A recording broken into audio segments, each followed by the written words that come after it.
You do this often? You come here often? I kind of do come here.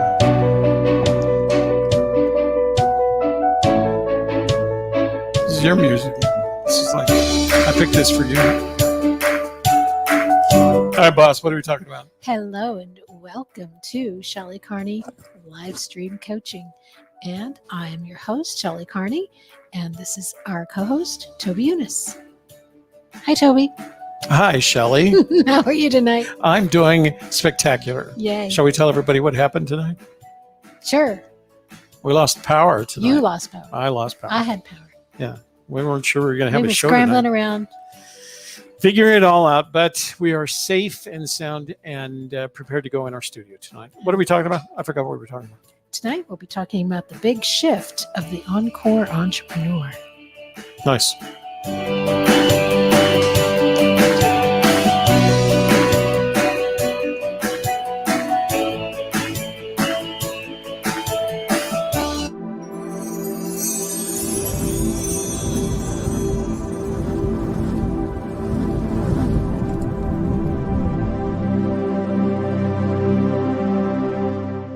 Toby and I want to provide value to our community, and we hope you enjoy the videos we create.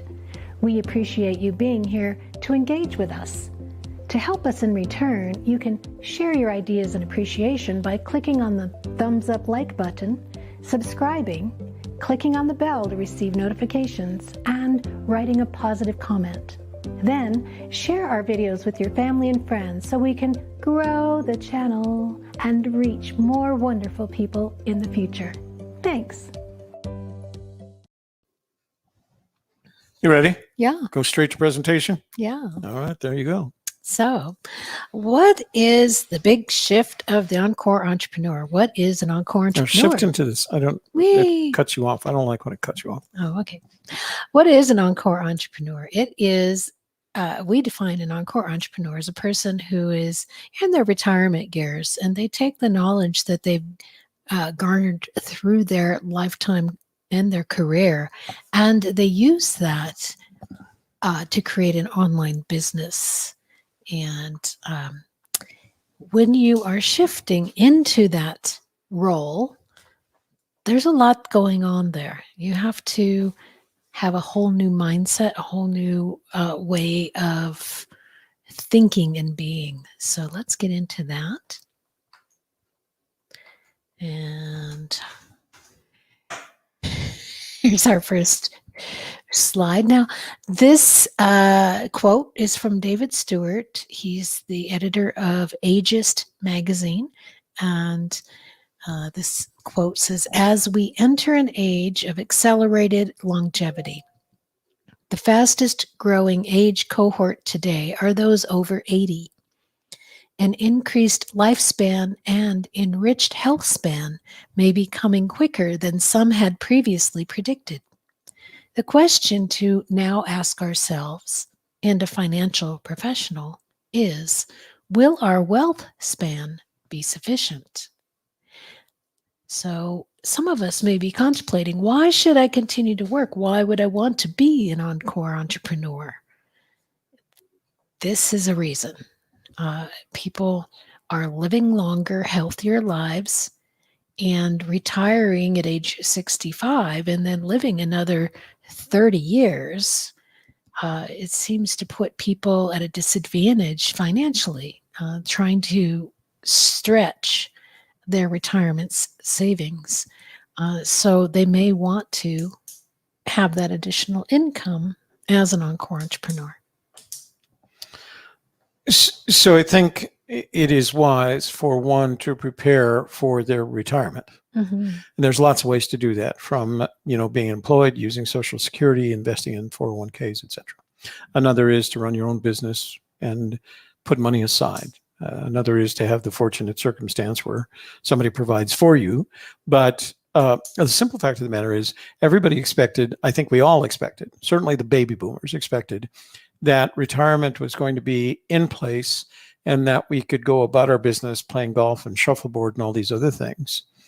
And I think one of the things that happens is you don't want to stop. There's no reason to stop. Can't stop, won't stop. And I used to ask, I used to wonder. You're off screen now. It's okay. I used to wonder why people who could comfortably retire of the internet Mhm. and communications and your ability to take all that, that's the other thing too. A lot of these people have gone through their entire lives acquiring a wealth of experience and expertise. And I think some of them, and again, I'll use Peter as an example. Some of them just don't want to let that go, without doing something with it. It feels like you're wasting it. Right. That Right. if you Because just, they enjoy it. Yeah, They don't yeah. hate their job. They Right. like it. They Yeah. really enjoy it. Yeah, So, I think that if you look at people like Coffee and Peter, they loved what they're retired, yes, and they're enjoying their retirement, but they loved what they did and don't just want to walk away from it. Now, that doesn't mean there are people who not only can afford to be able to walk away from it completely, but choose to do that. We're just finding more and more often we're meeting people who aren't ready to kind of walk away from it just yet. Right. You They still want to make a difference and matter. Right. Yeah. Absolutely. So are you an employee or are you an entrepreneur? And when you're making that transition from an employee to an entrepreneur, there's a lot going on within that transition. There's a lot of mindset issues that we need to work on. I believe before you can run a successful business, you must change your identity and beliefs from those of an employee to those of an entrepreneur. I'm Shelley Carney. I'm a podcasting and live streaming host, a coach, a consultant, and an entrepreneur.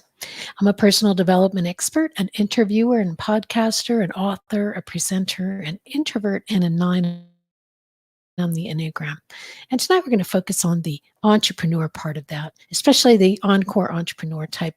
Although I've had so many different jobs throughout my life that I don't consider myself Encore Entrepreneur so much as just an entrepreneur. Because but I am a lifelong learner as well. And that's one of the things that an entrepreneur needs to have and needs to enjoy is learning new things and trying new things. So how can you make the big shift to become an Encore Entrepreneur? There are 5 steps to making a change in your life, to making a change in your identity, to making a change in your circumstances. They're the same 5 steps. So here we are looking at the logical levels framework as put out by Robert Dilts. It's slightly altered, but it's based on his work. And we start at the top with the vision. The vision is where you want to go and what you want to accomplish with your life going forward. Then we have identity, which is who you believe yourself to be. Who you identify as, right? I am an entrepreneur, or I am an employee, or I am a mom, I am a wife, I am a daughter. Anything that goes into your identity. Then we have values, which is why you do what you do and why it matters to you, and why it matters in the big scheme of life. Number 3 is capabilities, how you do it, your skills that you practice. So if you're an engineer, your skills might be logic and math and, an ability to learn. If, you're a fireman, your capabilities might be, your physical fitness and your readiness and your knowledge of,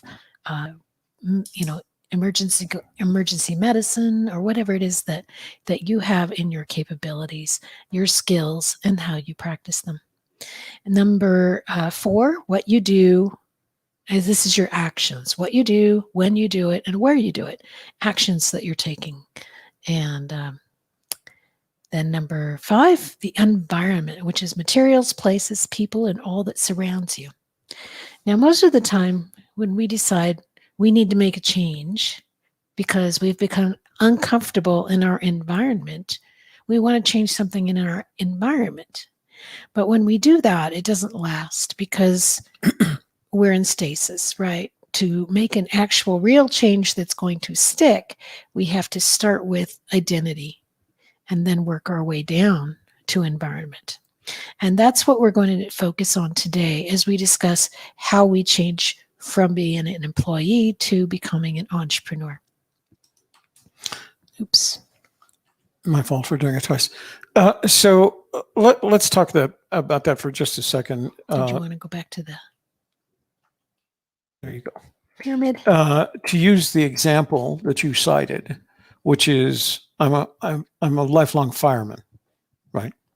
And I rose through the ranks from a trainee all the way through, a capable, strong, healthy firefighter into administration, at the firehouse level, and then eventually at the departmental level. So I have a career of 30 years spanning that. I actually have developed. I have a retirement income.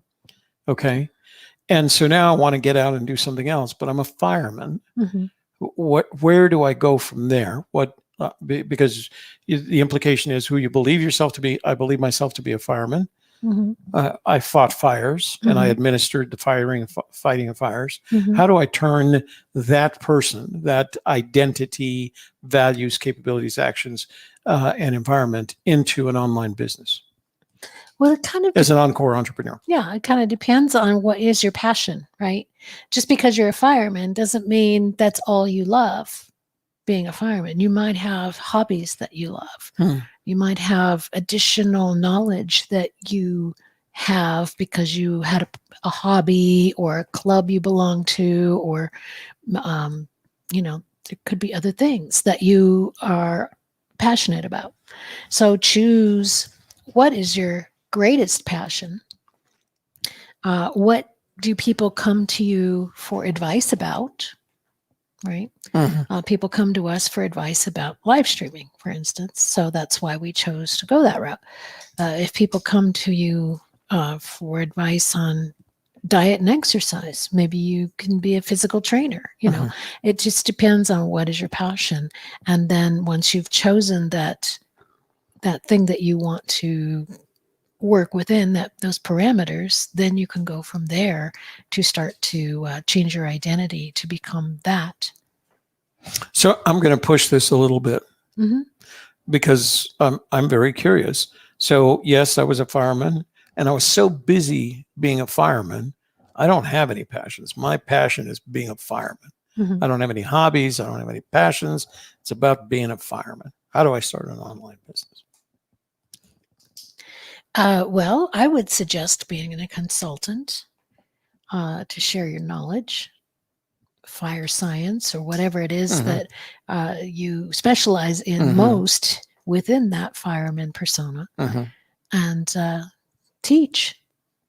So you can't have done something for 30, you can't have done anything for 30 years and not have learned, whether it's a physical thing. You can't be in the military for 30 years and do the physical job that it requires to be in the military and not have learned something that could be categorized as expertise in that area, right? If you had a normal career as a fireman, starting with basic training, basic fireman's training, and rising up to be the director of the department, or one of the directors of the department, you've acquired a lot of expertise in more than just fire science. You've learned the expertise of how to run an operation, how to make sure that the right people are assigned to a truck.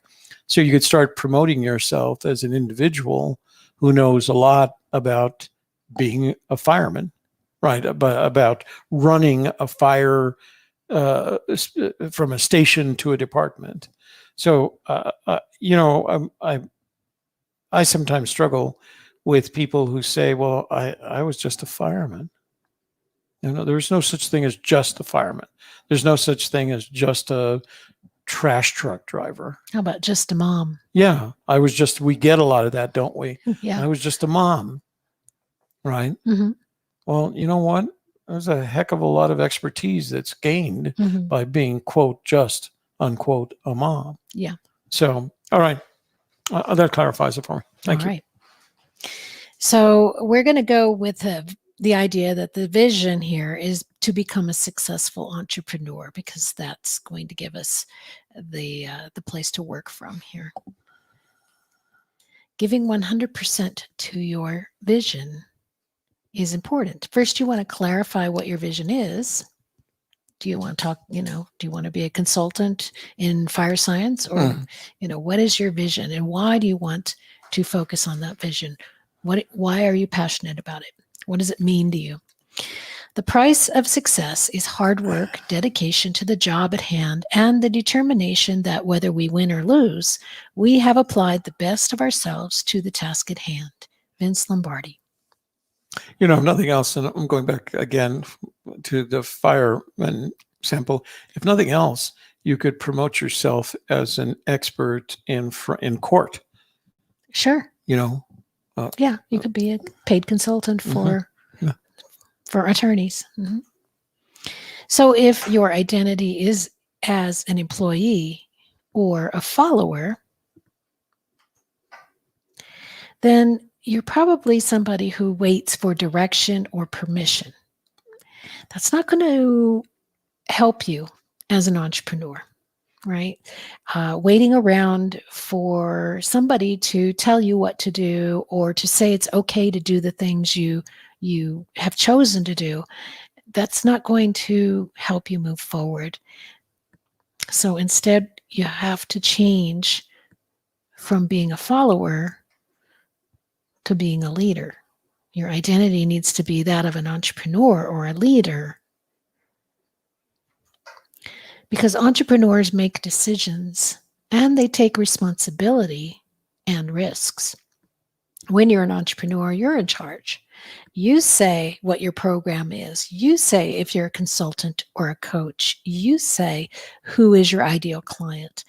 And you say what program you're going to offer this time around, and whether or not, people are going to want to take that is, all based on your messaging and your decisions around that.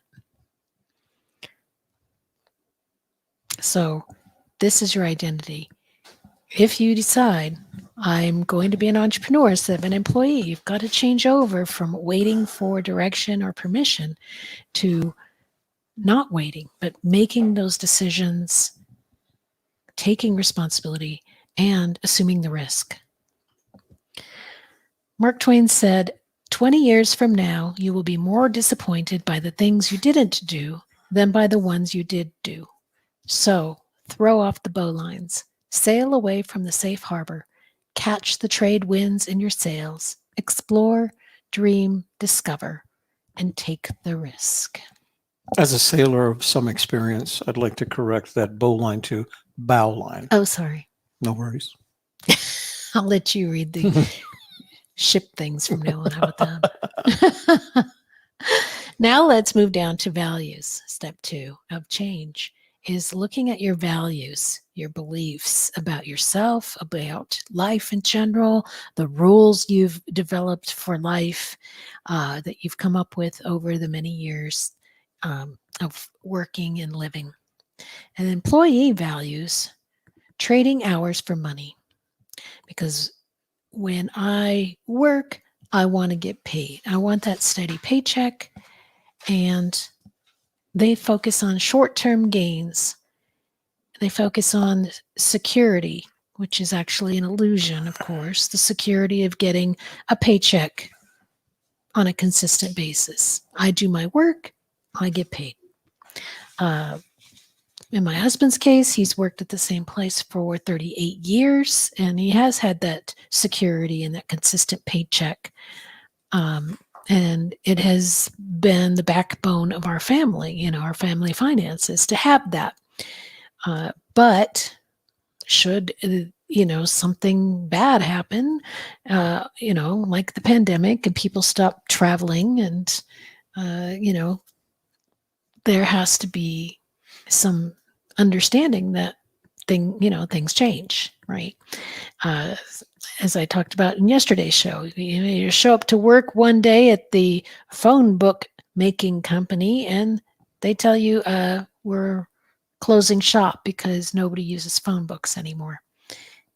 There's no security there. You have to plan as an entrepreneur, but as an employee, you don't think about that. You're just like, great, I have a job, I'm making money, I'm getting a steady paycheck, and no homework. What does that mean? Well, I don't have to think about the job when I'm not there. I only have to think about my work when I'm there doing it.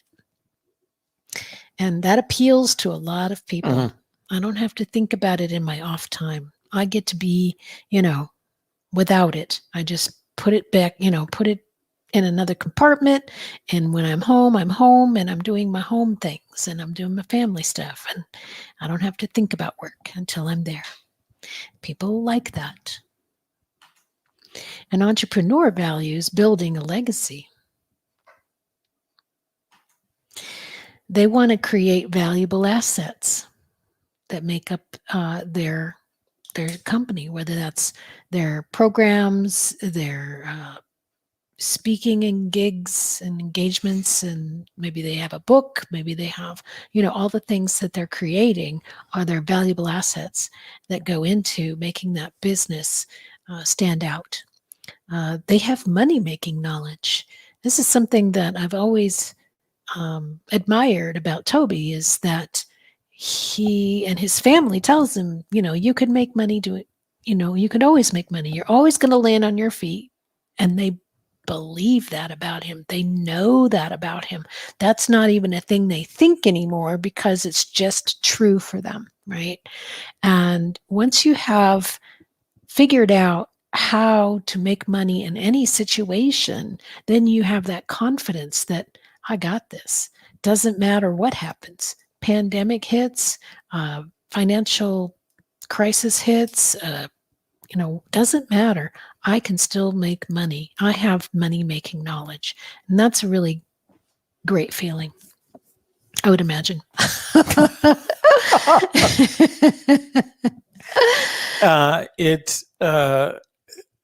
You don't think of it that way.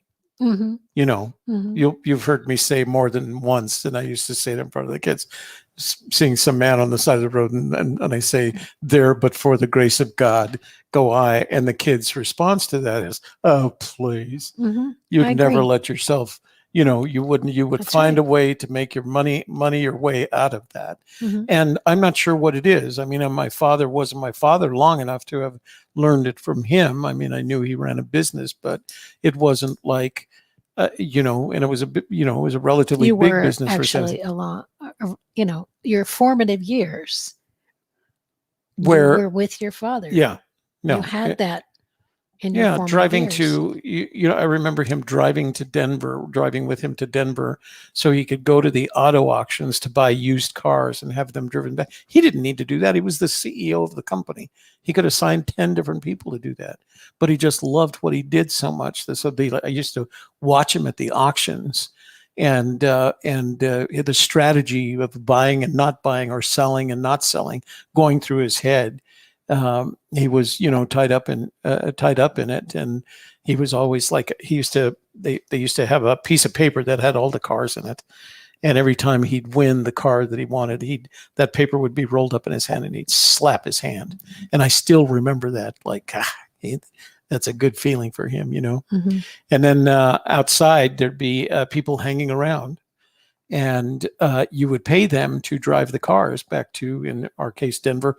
We used to go to the auctions in Amarillo and Lubbock and Denver. That's where they had the big auto auctions. And then we drive them. He and the people that he'd hire. And it was funny because the pay was, based on the mile.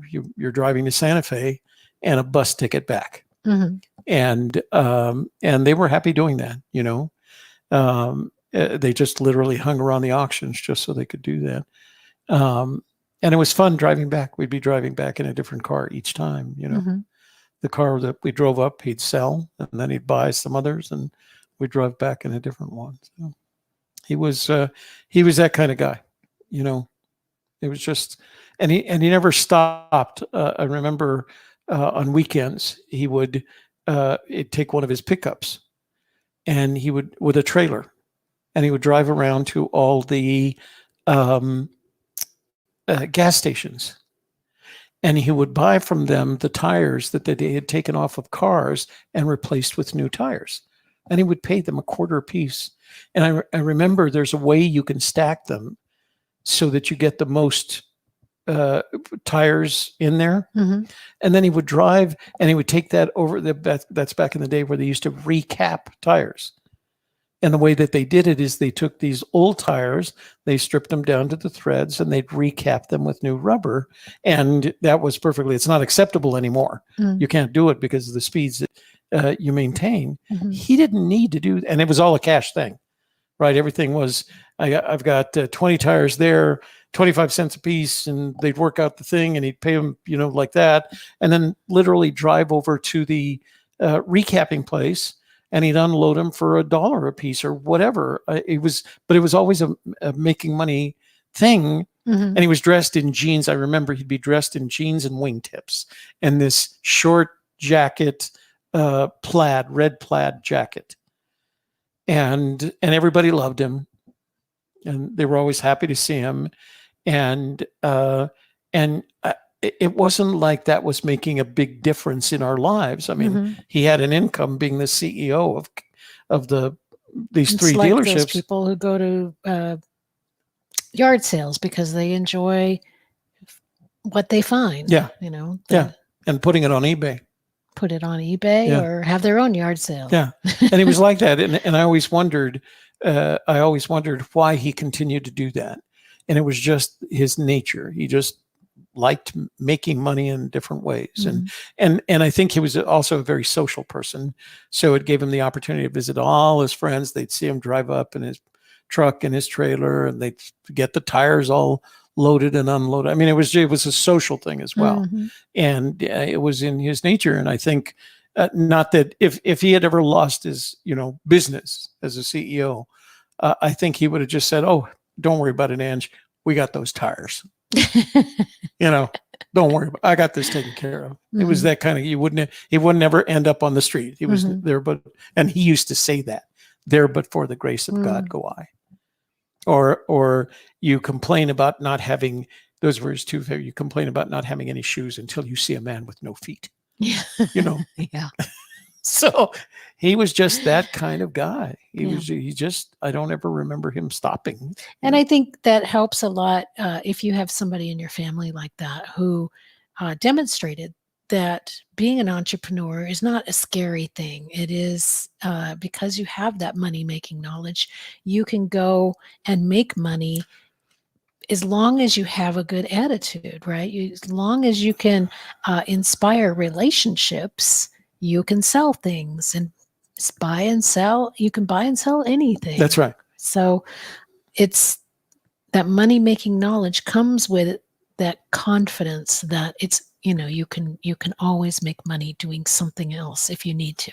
You know, and it's funny that you mentioned that because the Eunices were like that.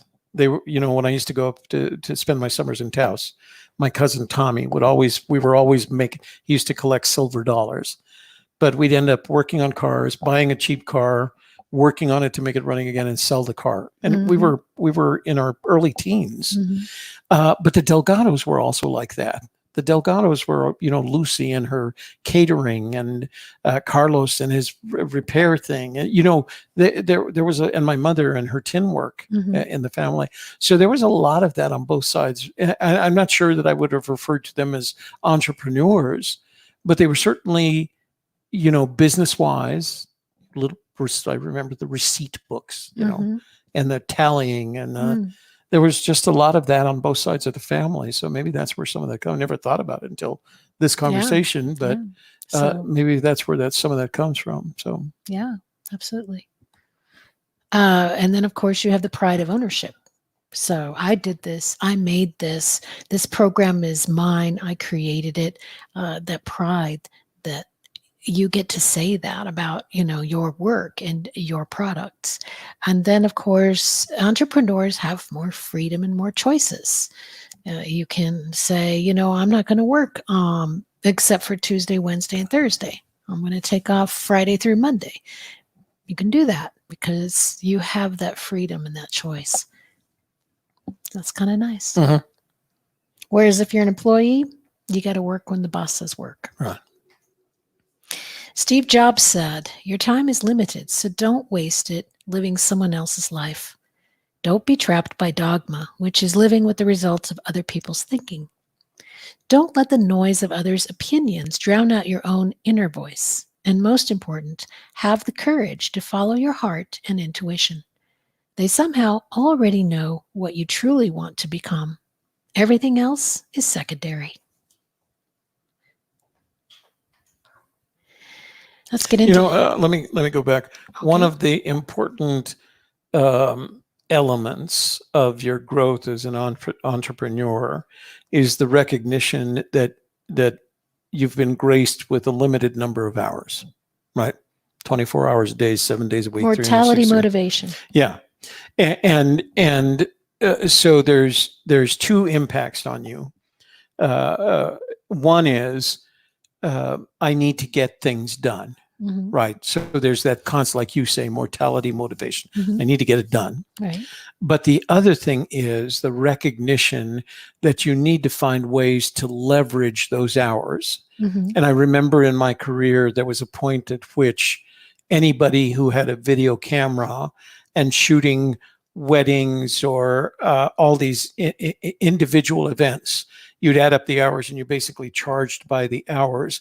And there was this great, I can't remember who it was, but it was a video guy and he was selling a course that said, no, what you do is you go out and record someone like our gentleman here making something, Mm-hmm. and you duplicate that video so that you're not spending 8 hours at a wedding, not getting it back. You're spending 8 hours, recording some activity that you get back every time you sell one of those videos. Mm. And that was an amazing eye opener because it was the like what we call now the leveraging your content. Right. Right. Mm-hmm. Because up until that time, the video elevating your role as well. the video recording industry was not leveraging it. You went and shot a wedding, you'd give them the wedding, and that was it. Right.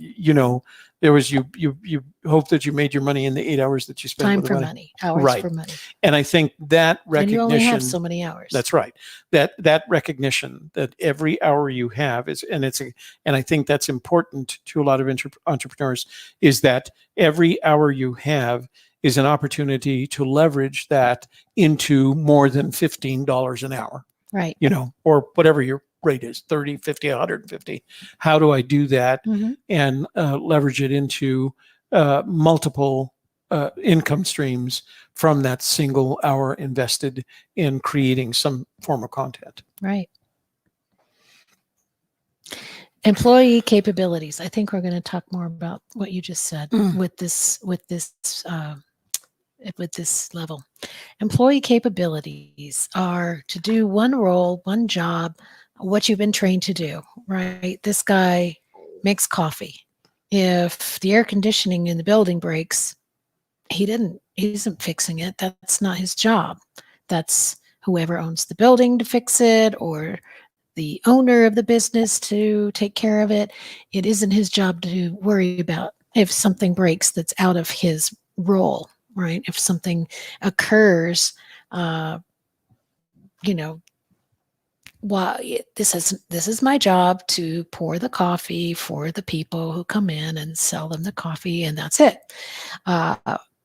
So one role, one job, one track mind kind of a thing. Whereas the entrepreneur capabilities rely upon their vision.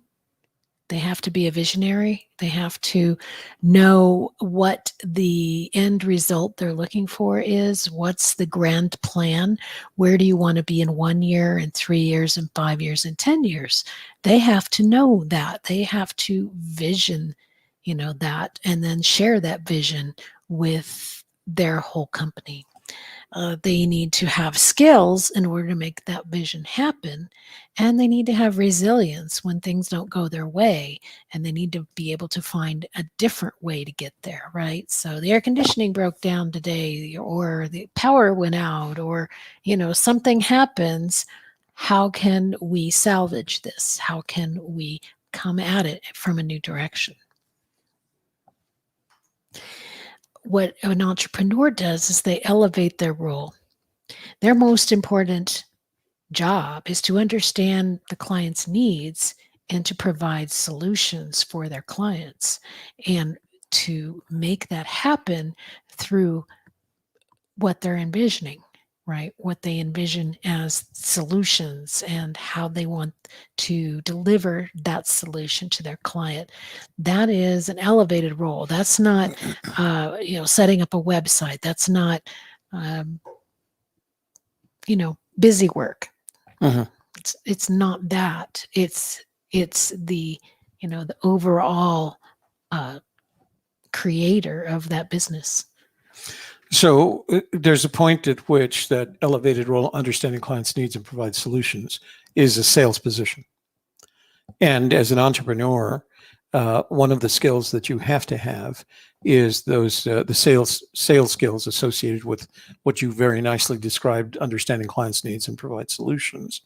And you can always tell someone who has kind of that sense of where they're going, because they're drawn towards, even if they're working for someone else, they're drawn towards the sales position. And I think one of the reasons that happens is because sales, generally speaking, and again, I'm going to refer to the high-tech industry because that's my most, that's where I have most experience, and knowledge. But if you can succeed in sales, you're trusted with bigger salespeople. Become COOs and CIOs, CFOs. Those all come from the salespeople. Now, they may have an accounting degree to get there. In the case of CIOs, you might have an IT degree and you came up through the IT ranks. But I can comfortably predict that if you were to survey 100 CIOs, 50 to 60% of them were salespeople at some time in their careers. And they were successful at selling, because that's what an entrepreneur ends up doing a lot of their time. That's for sure. That is for sure. Okay. So you want to up-level your skills in order to enhance your role, or elevate your role. Richard Branson said, "My biggest motivation, just to keep challenging myself." And of course, we know Richard Branson is a very wealthy businessman who started several businesses. He says, I see life almost like one long university education that I never had. Every day, I'm learning something new." And that's how it should be if you're an entrepreneur. You have to be constantly learning. Most employees, that's not required. Once you know the job you've been trained for and have some experience at it, you're good, right? You don't have to continue to learn. Now, if you want to continue to learn, that's great, because you can elevate your role. Even as an employee, you can move up in the company and all of that, or change companies, or start your own. These are options. You have more options when you're ready to up level. Let's get into actions. The employee actions are to repeat their function as they were trained to do so. So here we see a pizza delivery person, and very often this is a job that people take on because they need a temporary job, or they need a second job, or sometimes a third job. So they'll take on a delivery job, and because it's a little bit more flexible on hours, but then they can show up, they can do their job as it was trained, very simple, and when and then collect their paycheck, and it's just repeating that same function over and over again. I get the pizza. I take the pizza to the house. Go back, get more pizza. It's just the same thing over and over. You don't have to learn anything new. Whereas with an entrepreneur, their actions are about big picture matters, right? Things that matter, things that are big picture, like we talked about, assessing client needs and providing solutions. They take the actions that are that top 5%, the top ROI activities, return on investment. They want to leverage their time, leverage their knowledge, leverage Their assets. their assets, exactly. And in order to do that, they're going to have to delegate and automate those tasks that are not those top ROI activities. They are the visionary. They are the ones who make all the decisions about the business. If they want a website done, they might need to just hire that out.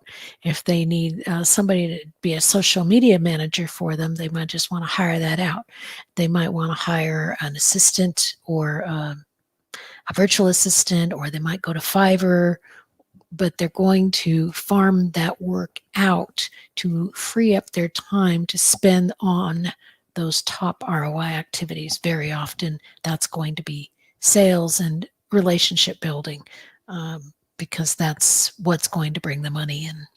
And that's very true. And we're very fortunate to have all these online communities have developed over the past 20 years where you can go and outsource some of these things. I don't want to be designing logos. I don't want to be designing intros and outros. I want to turn that over to someone that I can say, here's my logo, here's my music, here's my colors, give me that. Yeah. And I'm a big fan of Fiverr, as you well know. Mm-hmm. Because I can take those tasks that, and it's not that I can't do them. It's just that it's not a good investment of my time. That's right.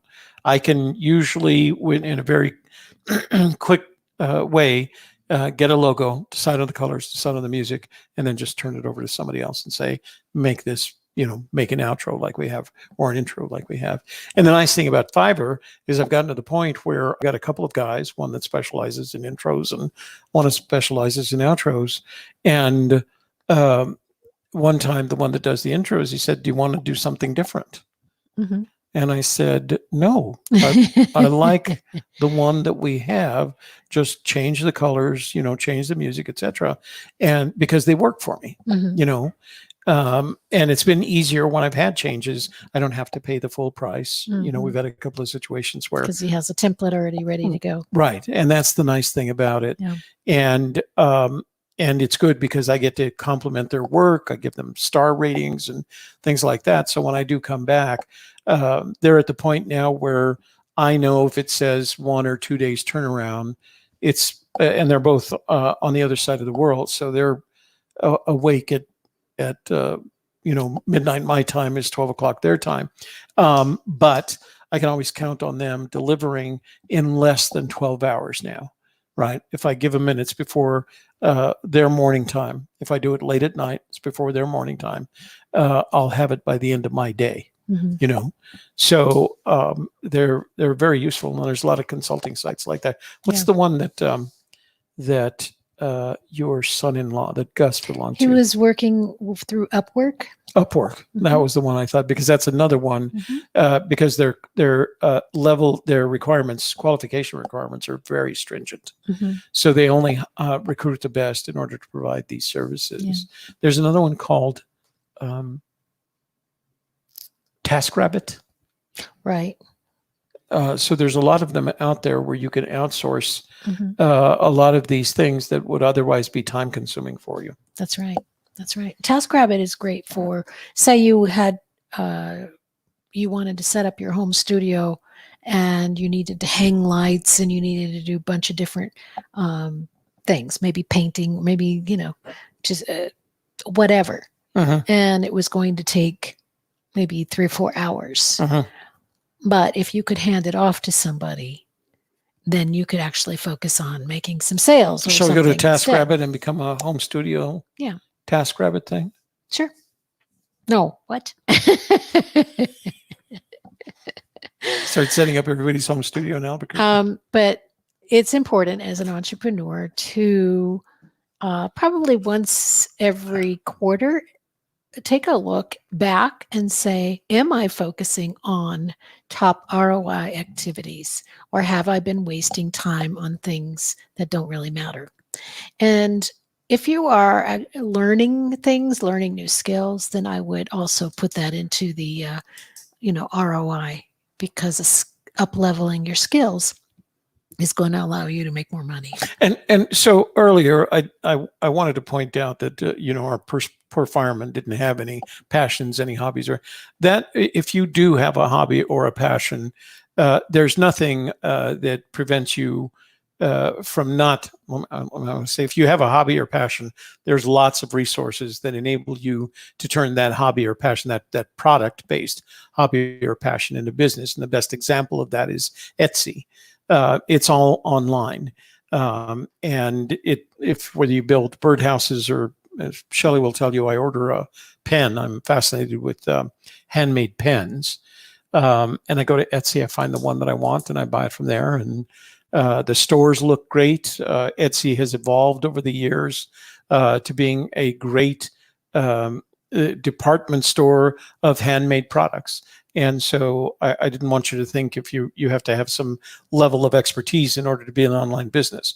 If you make something and that whatever you make you've made it unique, you can find a place on and on then you Etsy. can have a Facebook page, and you can put up videos of you making things. It's the once you all kinds of once you decide the end result, the things that we talk about to our clients are all the same, right?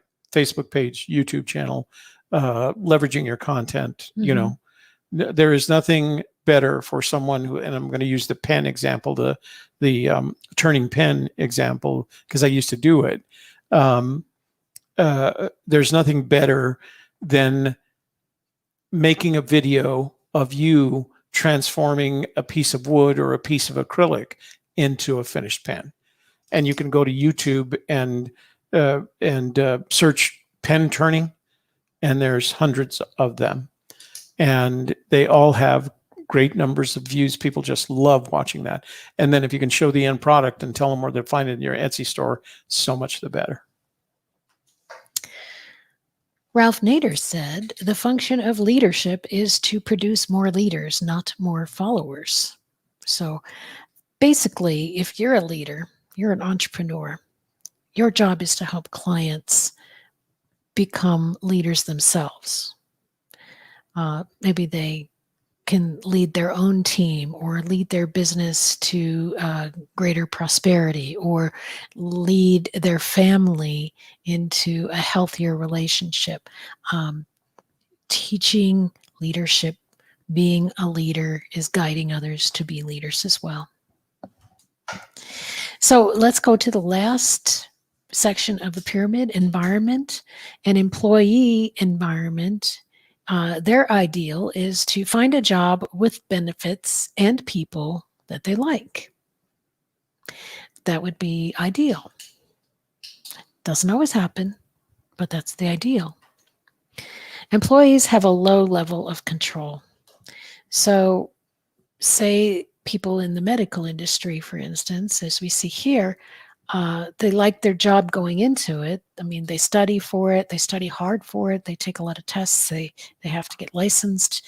Then they go to work, and the pandemic hits, and it's crisis time, right? And it's extremely hard. And it's life-threatening. And they didn't have a lot of control, whether or not they had PPE, whether or not their place of work was, safe for them.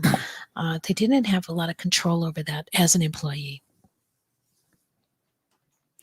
Whereas entrepreneurs have a high level of control. And this is on the bottom because first you change, from the top down to the bottom. And by the time you get to the bottom, you have a lot of control over your environment. You have more choice because you have more money, you have more time as an entrepreneur.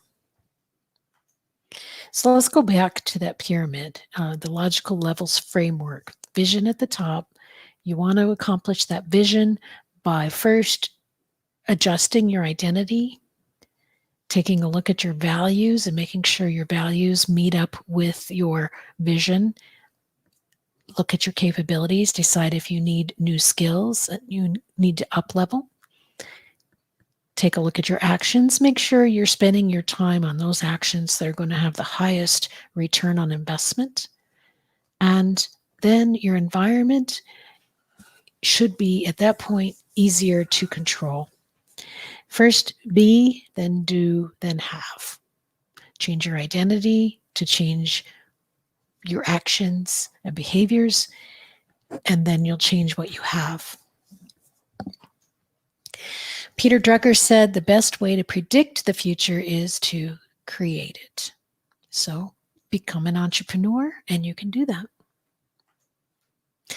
We'd like to invite all of you who are 50 and over to our Facebook group, and that's called Leveraging Your Content. And we offer entry-level technology solutions, interactive resources, live training and troubleshooting, and simple methods to live stream, podcast, and blog, creating a storm of social media content to build visibility and credibility for your brand. Da-da-da. Ta-da-da. Facebook.com. Wait. You got to... What? I don't think it'll go forward for you, but try to. Facebook.com/groups/leveraging your content. I'll do it, man.